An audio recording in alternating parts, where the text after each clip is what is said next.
இந்த திறப்பு விழாவானது வெறும் கட்டடத்தை திறப்பதாக அல்லாமல், மாகாணாட்டை திறப்பதாக அல்லாமல், வைபவத்தை அலங்கரிப்பதாக அல்லாமல், குதூகூலத்தை கொண்டாடுவதாக அல்லாமல், உற்சாகத்தை ஊட்டுவதாக மட்டுமல்லாமல், உதாசீனமான வார்த்தைகளை ஒருவருக்கொருவர் பேசி அதன் மீதம் வெறி கொள்வதின் மாத்திரத்தில் நாம் அரசியல் முன்னுக்கு கொண்டு விடுவோம் என்று கருதாமல், நிதான புத்தியோடு, நிர்ணய சக்தியோடு, தெய்வீக பலத்தோடு, இந்தியாவே, பாரத மாதாவே, நாங்கள் நீண்ட காலமாக உன்னுடைய கைவிலங்கை முறிப்பதற்காக பாடுபட்டோம்.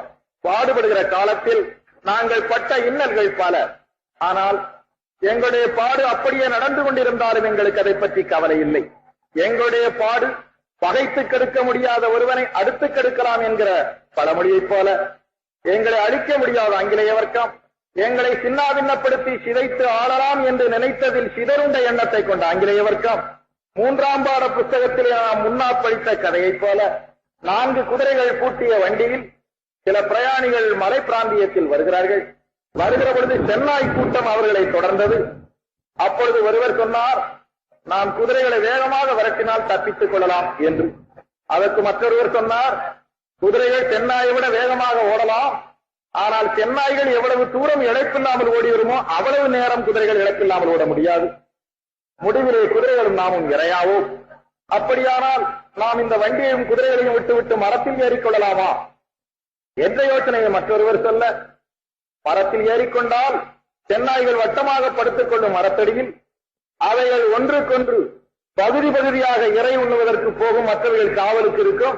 நாம் பட்டினியே இருந்து மயங்கி விழுந்ததின் பிறகு நம்மை உணவாக கொள்ளும். இது அவைகளுடைய பழக்கம் என்பதை மற்றொருவர் சொல்ல, மவுண்ட் பேட்டன் போன்ற ஒரு தந்திரவாதி அதில் இருந்தவன், வாஸ்தவம் இந்த முறைகளை நாம் கையாண்டால் பிரயோஜனம் அல்ல. முதலிலே ஒரு குதிரையை அவிழ்த்து விடுவோம். அந்த குதிரையை தின்று கொண்டே இந்த சென்னாய்கள் பசியாறி நிற்கும். 3 குதிரையோடு நாம் யாத்திரை பண்ணலாம். அதற்கு பின்னால் அவைகள் அந்த முடித்ததின் பிறகு அறுகுறை வயற்றோடு ஓடி வருகிற காலத்தில் அவைகள் இழைத்து வருகிற பொழுது மற்றொரு குதிரையை அவிழ்த்து விடுவோம். இப்படி ஒவ்வொன்றாக விடுவோமே, ஆனால் நம்முடைய பிரயாணமும் நடக்கும். வருகிற வேகத்தில் நாம் அத்தனை பேரும் அழியாமல் கொஞ்சம் கொஞ்சமாக அழிவை மிச்சப்படுத்தி ஒத்த குதிரையோடு தப்பித்தாலும் தப்புவிக்கலாம், அல்லது ஒத்த குதிரை விட வேண்டிய நேரம் வருகிற பொழுது நாம் ஒளிந்தாலும் ஒழியலாம் என்று சொன்னதற்கு இணங்க முதல் இந்த ஈசத்திலே சரித்திரங்கள் எல்லாம் இன்றும் சரியாக எழுதப்படாத நிலைமையிலே, உண்மையை இன்றும் மறைக்கப்படுகிற நிலைமையிலே, உத்தம தியாகிகளுக்கு இன்னும் சிலையும் பெயரும் வருவதற்கு தேசியவாதிகள் கூசுகிற நிலையிலே, சரித்திரம் அத்தனையும் புரட்டாக எழுதப்படுவதை சாதகம் என்று கையாளுகிற நிலையிலே நம்முடைய தேசம் முதல்